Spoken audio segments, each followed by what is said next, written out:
Assalomu alaykum azizlar. Bugun organizm qanday qilib o'zini o'zi qayta tiklaydi, shu haqida gaplashamiz. Bu oldingi videoyimizni davomi bo'ladi. Organizm o'zini qayta tiklashligi uchun birinchi navbatda uni toksinlardan tozalashimiz kerak. Eng asosiy muammo ichak bilan jigarda boshlanadi. Birinchi navbatda biz ichagimizga e'tibor qaratishimiz kerak. Bilingki, qondagi viruslar, bakteriyalar, gepatit va hokazolar bular hammasi ichakdagi muammolardan kelib chiqadi. Agarda sizda ich qotish bo'ladigan bo'lsa, bilingki, organizm o'zini tozalash maqsadida teringizga turli xil toshmalar toshishi mumkin, turli dog'lar paydo bo'lishi mumkin. Bu avvalambor organizm o'zini o'zi teri orqali tozalashga harakat qilyapti. Organizm axlat chiqish yo'li orqali, terlash orqali, teri orqali, ko'z yosh orqali o'zini tozalaydi. Buni bilasizlar. Oldin aytib o'tganimdek, juda kamdan kam kasallik tashqaridan kirib keladi. Bu organizmda tug'ilib, shakllanib, shu yerda rivojlanishda boshlaydi. Xo'p, o'sha kasalliklarni butunlay organizmdan chiqarib tashlashlik uchun birinchi navbatda qilishimiz kerak bo'lgan ishlardan biri bu biz ichakni tozalashimiz. Ichakni qanday qilib, qanday usulda tozalaymiz? Uy sharoitida har kuni ertalab iliqdan issiqroq bo'lsa ham bo'ladi, ozgina limon siqib shu suvga shuni ichadigan bo'lsangiz, ertalabda ichakni zo'r tozalaydi.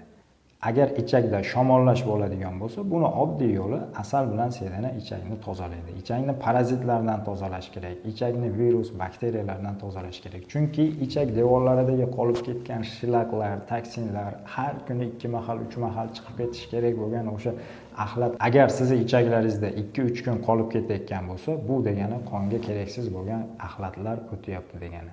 Birinchi navbatda nima qilamiz? Ichakni tozalashdan boshlaymiz. Asal, zanjabil, kurkuma bular hammasi ichakni tozalaydi. Sarimsoq piyozdan foydalanishingiz mumkin ichakni tozalash uchun. Xo'p, ichakni tozalaganingizdan keyin qonni tozalashga o'tasiz. Qonni tozalash uchun birinchi navbatda jigarni tozalashimiz kerak. Ichak bilan jigarni bir vaqtni o'zida tozalab ketsangiz bo'ladi. Jigar qayta tiklansa, butun organizm qayta tiklanadi. Shuni e'tiborga olishingiz kerak. Ichakni ham, jigarni ham bir xil vaqtda tozalab ketsangiz bo'ladi. Kurkumaga murch aralashtirib ichadigan bo'lsangiz, ichakni ham tozalaydi, jigarni ham tozalaydi. Zanjabil, asal, limonni aralashtirib ichadigan bo'lsangiz, choy qilib. Bu ham ichakni tozalaydi, ham jigarni tozalaydi, ham buyraklarni tozalaydi, ham qondagi virus, bakteriyalarni o'ldiradi. Kuniga 2 mahal ichsangiz yetadi. Shu yuqorida aytib o'tgan mahsulotlarim sizni tanangizda 100% ishlashligi uchun yana bir masalani tanganing ikkinchi tarafi bor. Bu bizning fikrlarimiz, o'y-xayollarimiz, bu bizning dunyoqarashimiz, bu bizning his-tuyg'ularimiz.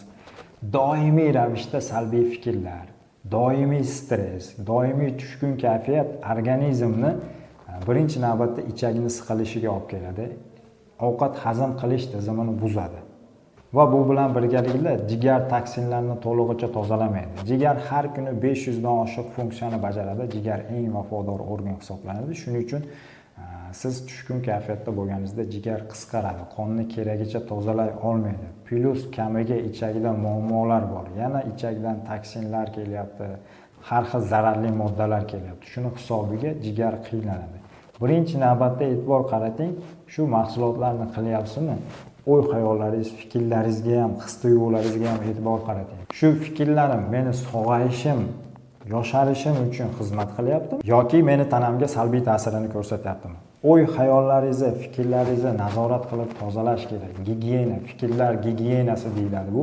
Siz tanangizga gigiyena qilasiz, tishingizni yuvasiz, boshingizni yuvasiz, qulog'ingizni tozalaysiz.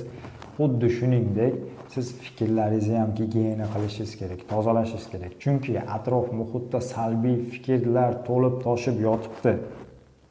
Informatsiya ko'pda. Informatsiya ko'pligi uchun salbiy fikrlar tez aylanadi, salbiy fikrlar eslab qolinadi. Doimiy ravishda salbiy fikrlar miyangizda aylanib yuraveradi. Men yosharyapman, men sog'ayapman degan fikrlarni ushlab turish juda qiyin. Lekin unday bo'lib qolsa-chi, bunday bo'lib qolsa-chi va hokazo salbiy fikrlar doimiy ravishda miyangizda aylanadi. O'sha sizni siqilishingizga, ichak berkilishiga, jigar qisqarishiga sabab bo'ladi. Bu ham e'tibor qaratishimiz kerak bo'lgan muhim jihatlardan bittasi. Chunki sog'lom tanda sog'lom aql deydi-ku. Sog'lom fikrda sog'lom tana. Siz fikrlaringiz salbiy bo'ladigan bo'lsa, tanangiz ham o'shanga qarab ketib qoladi. Shuning uchun doimiy ravishda sog'lom fikrlaydigan bo'lsangiz, emotsiyalaringiz ijobiy bo'ladigan bo'lsa, tanangiz yosharib yuraveradi. E'tibor qaratingda, atrofingizda bordir shunaqa odamlar. Salbiy fikrlaydigan odamlar doimiy ravishda kasallikdan bosh chiqmaydi. Ijobiy fikrlar doim kulib yuradigan, ichiga olmaydigan odamlarga e'tibor qaratadigan bo'lsangiz, yosh yuraveradi. Muammosi bor ularda ham, lekin kulib yengadi o'sha insonlar. Bunaqa insonlar kam. O'sha kasal bo'lmaydigan ozgina muammoga ham siqilib, diqqat olib, ichetini yemaydigan insonlar safiga chiqishlik uchun birinchi navbatda fikrlaringizni to'g'ri nazorat qilishni o'rganing.